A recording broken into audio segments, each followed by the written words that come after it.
Din partea mea, Dani Mocanu, omul care aduce hit-ul în România, dedic această melodie pentru Mita și Florin Mituș de la Strehaia.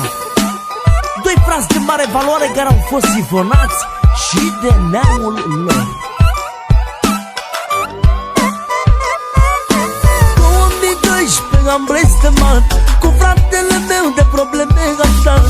Dormeam liniștiți într-o dimineață și-a intrat dicotul peste noi în casă. Aveam două capete de acuzare, riscam amândoi ani grei de închisoare, spălare de bani și evaziune, dar noi n-am făcut nicio infracțiune. 30 de zile de arest preventiv, ne-a închis procurorul fără vreun motiv, dar apoi ne-am eliberat, că probe împotriva noastră nu au existat. Ca pe criminali ne-au adus acasă, nu ne-au dat voie cu mașina noastră. De la București până la Mehedinți ne-au condus mascați înarmați până în dinți. N-am făcut evaziune și nici spălare de bani, până și râdele noastre s-au transformat în dușmani. Banul e ochiul dragului, pe toată lumea a răit.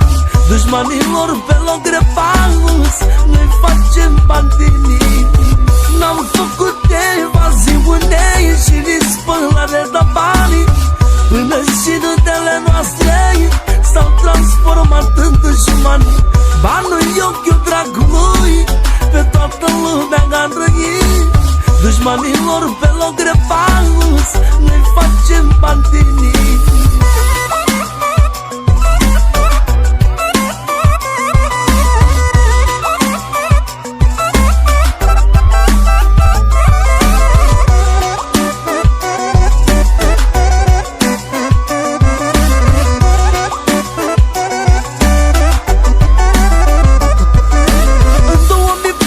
Povestea continua, serviciul economic din nou ne-a saltat.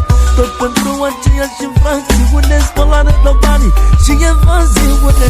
Tatăl meu săracul era arestat, când rudele noastre ne-au sifonat.